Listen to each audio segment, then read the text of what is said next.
केसरिया वालम आओ हमारे देश।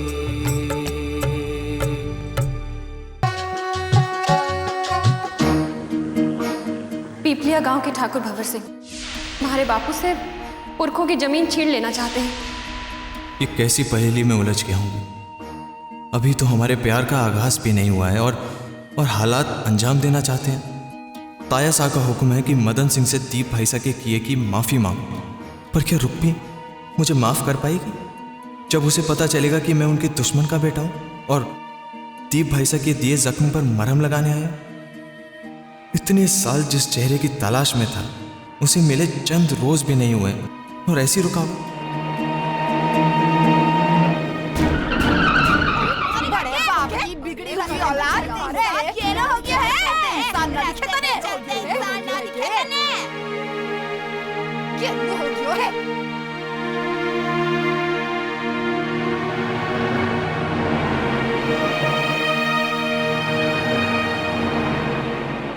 बापू देखना, जब मैं बड़ा हो जाऊंगा ना तो हवेली वालों को चुन चुन के मारूंगा।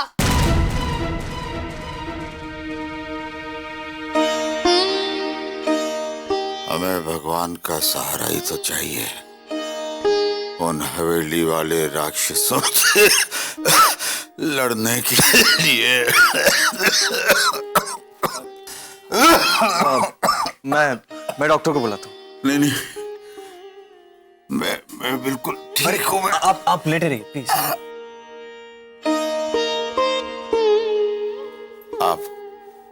आप कौन हो बेटा? बापू ये वही कुंवर सा है जिन्होंने आपको यहाँ भर्ती कराया और हमारे साथ थाने भी गए थे हवेली वालों के खिलाफ रपट लिखाने। इन हवेली वालों का कोई भरोसा नहीं है। क्या पता मेरी जमीन पर जबरदस्ती कब्जा कर ले तो। कोई कब्जा नहीं कर सकता आपकी जमीन पर। और वैसे भी ठाकुर दीप सिंह को तो पुलिस पकड़ के ले गई। ये आपको सब कैसे पता है?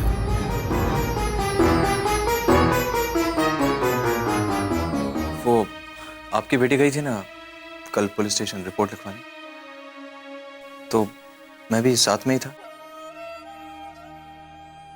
ठाकुर भंवर सिंह ने मुझे दीप सिंह के किए की माफी मांगने के लिए भेजा है आपके पास। पर कुंवर साहब, आप उनके गुनाह की माफी क्यों मांगे हो? वो मैं यहाँ से सीधा हवेली गया था। मैं जानना चाहता था कि आखिर दीप सिंह ने आपको क्यों मारा, लेकिन वहां जाकर पता चला कि पुलिस उसे पकड़ के ले गई। वैसे ठाकुर भंवर सिंह को इस बात का बहुत अफसोस है कि उनके बेटे दीप सिंह ने आप पर हाथ उठाया। मगरमच्छ के आंसू है सब।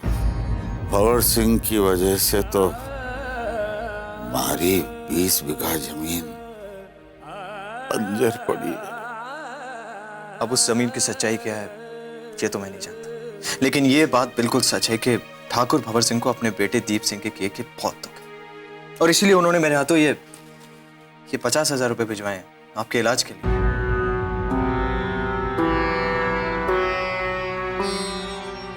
माफ करना बेटा, अगर ये 50,000 रुपया कोई और लाता तो पता नहीं मैं क्या करता। पर हम आपके एहसान तले दबे। मने हवेली वालों की मेहरबानी नहीं चाहिए, मने मेरा हक चाहिए और वो हम कानूनी तौर पे लेके रहेंगे। आप हमारा एक काम और करो, ये रुपया ले जाकर उनके मुंह पे मार दो और कहना उस भंवर सिंह से कि तू मदन सिंह से उसकी जमीन छीन सकता है,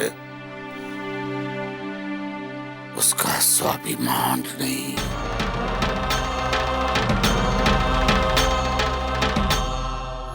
हूं तो बड़े ठाकुर साहब का साला, पर काम नौकरों का करना पड़ता है। इसे बुलाओ, उसे बुलाओ। उधर दीप लोकअप में पड़ा है और ये रणवीर कहां पड़ा है, समझो। Let's go. रणवीर अरे ये क्या? ये तो चांद का टुकड़ा है। वही रणवीर के हाथ में जादू है।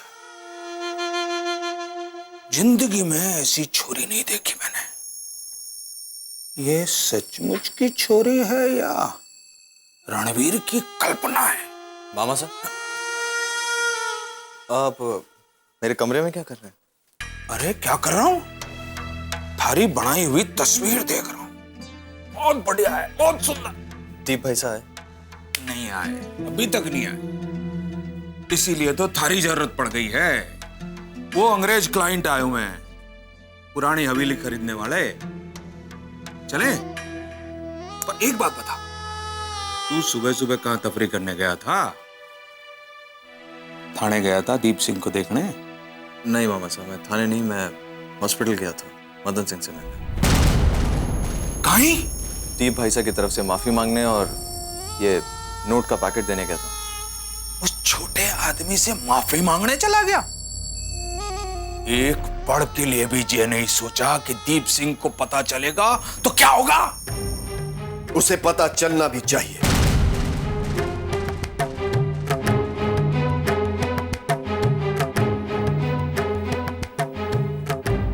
कि हमारी शान बेसहाराओं पर हाथ उठाने से नहीं बढ़ती। जीजू साहब, रणवीर को मैंने ही भेजा था। ठीक तो है मदन सिंह? रुपए लिए उसने? ताया साहब, वो तो रुपए नहीं लिए उसने। मैं जानता था, इसलिए मैं खुद नहीं गया। ताया साहब, मदन सिंह की 20 बीघा जमीन हमारे लिए इतना मायने रखती है। अपने हक के लिए 2 गज जमीन भी बहुत मायने रखती है रणवीर।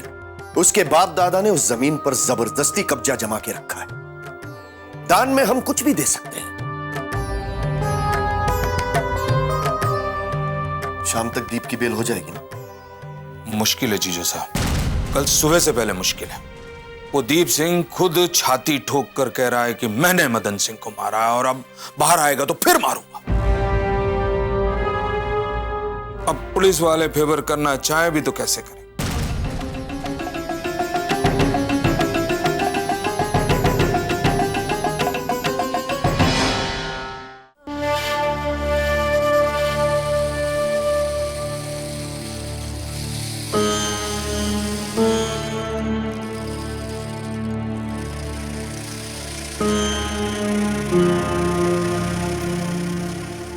बहुरानी ठाकुर साहब पधार रहे हैं।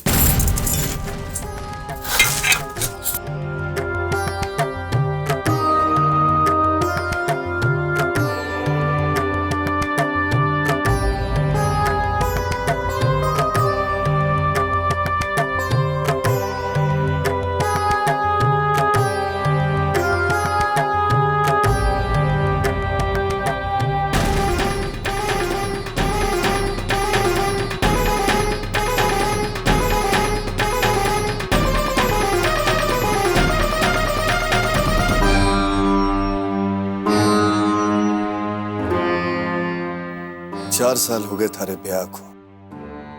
आज तक थारे से बात करने की जरूरत को नहीं पड़ी, पर आज सारी परंपरा तोड़कर मने थारे से बात करनी पड़ रही है। तुम जानती हो कि दीप सिंह कहाँ है इस वक्त? थारे से कुछ छुपा नहीं हो सकी है बीननी। तुम पत्नी हो दीप सिंह की।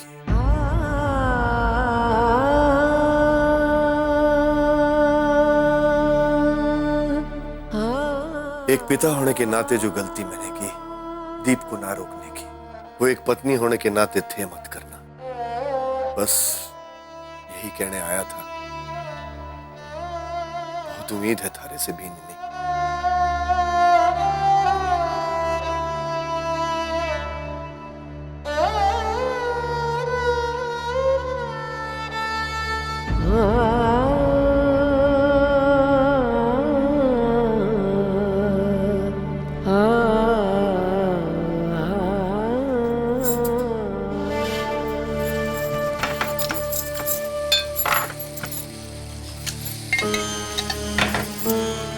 पद्मा,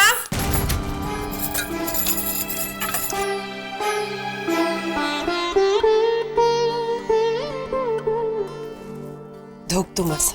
ठीक है।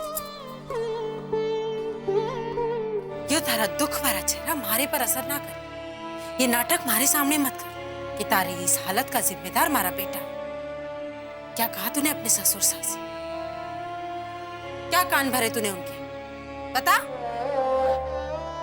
हमारी जुबान उनके सामने कब खुले मसा?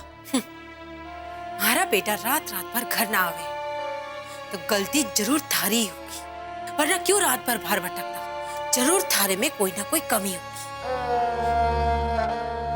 आसा मने भी बताओ क्या कमी है हमारे में? उस दिन आपके बेटे से पूछा तो कोई जवाब नहीं दी। बाहर चले गए, रात रात भर बाहर रहते हैं मेरे वो। और इधर पापा मुझसे उम्मीद करते हैं कि मैं उनके बेटे को संभालूं। कैसे संभालूं मासा? आप बताइए। 4 साल हो गए मारे ब्याह को, लेकिन 4 घंटे नहीं बिताए उन्होंने हमारे साथ। मैं अगर कोशिश भी करूं तो कब और कैसे? हमारा बेटा काम काज हो, रात रात भर बाहर रह के काम करे। तुम क्या चाहती हो कि दिन रात थारे पल्लू में पड़ा रहे? हर रात फैक्ट्री में काम नहीं करते, बुरी संगत में पड़ गए। और हमारी बात पर अगर विश्वास ना हो आपको तो अपने भाई साहब से पूछ लीजिए। मामा साहब तो सब जानते हैं, उन्हीं किस्से है आपके लाडले। अब मजिस्ट्रेट साहब की तबीयत खराब हो गई तो मैं क्या करूं? मैं क्या दारू पी रहा था उसके साथ बैठ के रात को? सुमेर! जीजी, जीजी तो 7वें स्वर में बुला रही है। क्या बात है जीजी? आज तो आपके चाल ढाल ही बदले हुए हैं। अभी अभी बता दो ये इनाम किस वास्ते दिया है? उस बात के लिए जिस बात का पता थारे जीजो सा को लग गया ना, तो थारे साथ साथ मारे को भी इस हवेली से बाहर फेंक देंगे। अब ये तो बताओ जीजी, काहे किया है हमने? हमने ना, सिर्फ तूने। रात रात भर दीप किस कोठे पर पड़ा रहता है ये बात सिर्फ तू जाने। अरे जीजी, आप क्यों टेंशन ले रही हो? किसकी मजाल जो हमारे भांजे के खिलाफ बोल सके? उन सब का ठेका तो मेरे भांजे दीप के पास ही है, इसीलिए तो वो लॉकअप में पड़ा है। थारी बकवास बंद कर और हमारी बात कान खोलकर सुन ले। मारा तो दोनों ही कान खुला है जीजी, आप तो बस बोलती जाओ। थारी जीजो सा को शक हो गया है। शक क्यों हुआ है ना, यकीन तो नहीं हुआ है। बढ़िया है। जिस दिन ये शक यकीन में बदल जाएगा ना, वो दिन इस हवेली में हमारा आखिरी दिन होगा। अब दीप से मिल और उसे समझा कि पद्मा को खुश रखा करे और हवेली में रात के वक्त समय पर आया करे। ठीक है जीजी, लॉकअप से निकलने के बाद ये कोशिश भी करता हूँ।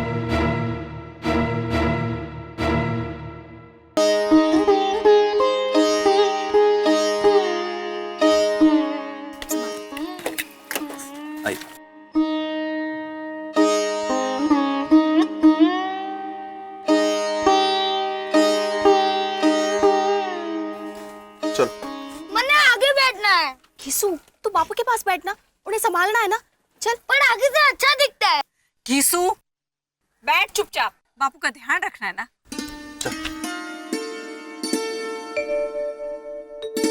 बापू, आपको बहुत दर्द हो रहा है क्या? बेटा, सब ठीक हो जाएगा।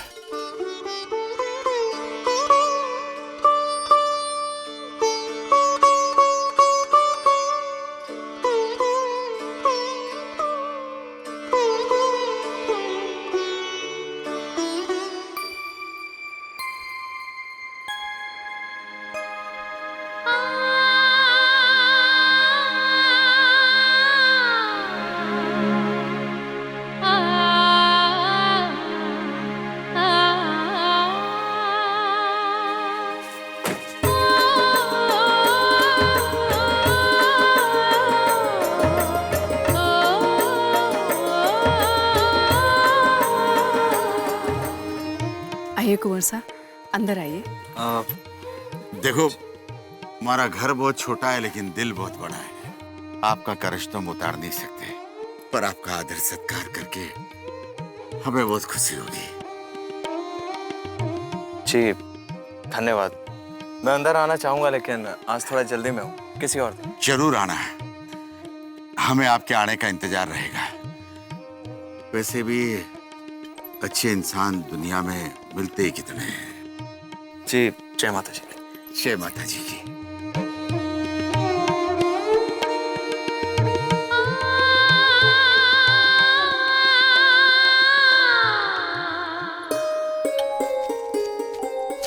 अरे वो बापू की दवाइयाँ तो पीछे गाड़ी में ही रह गई, मैं ले आता हूँ। तू रुक जा। जी आप ले आओ ना। कुंवर साहब, दवाइयाँ गाड़ी में रह गई है। जाओ ना। तो किधर जाना है? चल अंदर बापू के पास। चलो। तुम्हें याद है ना डॉक्टर ने क्या कहा था? दवाइयाँ कब देनी है? आप थोड़ी देर रुक क्यों नहीं सके?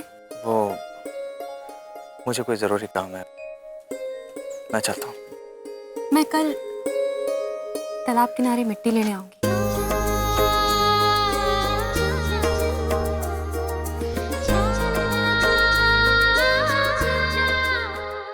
अरे रुक्मी बेटा।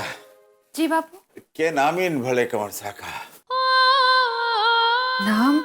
हाँ, अरे बाजार में थारे से मूर्तियां खरीदे है, अपनी बहुत मदद करी है। कठे रे भाई। वो सच कहूं तो बापू मने भी कुछ पता ना है। मैंने कभी उनसे उनका नाम पूछो को नहीं और उनने कभी बताया भी को नहीं। अरे मैंने सोचा कि तने पता होएगा तो मैंने भी नहीं पूछा। कोई बात नहीं, अब आवेंगे तो नाम पता सब पूछ लेंगे। जी बापू, आपकी दवाइयाँ अठे रख देती हूँ। हाँ, और रुक्मी बेटा। जी बापू। कल तड़के काम और करा तहसील जाकर। के बापू? किशोर काका के साथ जाकर मुकदमे की तारीख आगे बढ़वा। ठीक है बापू, मैं कल सुबह ही तहसील चली जाऊंगी। अच्छा बेटा सुनो, उसके बाद तो थाने कठे नहीं जाना है। हाँ, वो तालाब पर वो मिट्टी लाने जाना है। ठीक है, जा बेटा। जी। इतनी जल्दी काम निबट जाएगा काका, ये तो मैं जानती नहीं थी। बेटा यू कोर्ट कचहरी वाले ना कभी कभी बड़े अच्छे मूड में होवे, फटाफट काम कर देवे।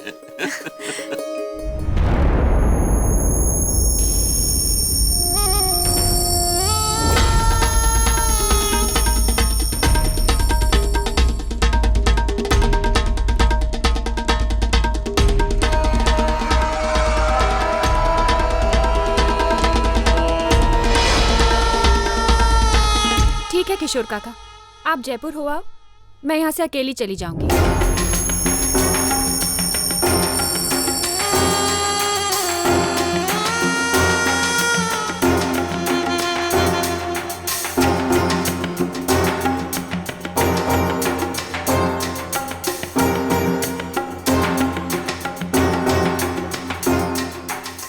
यह तो तस्वीर वाली छोरी है।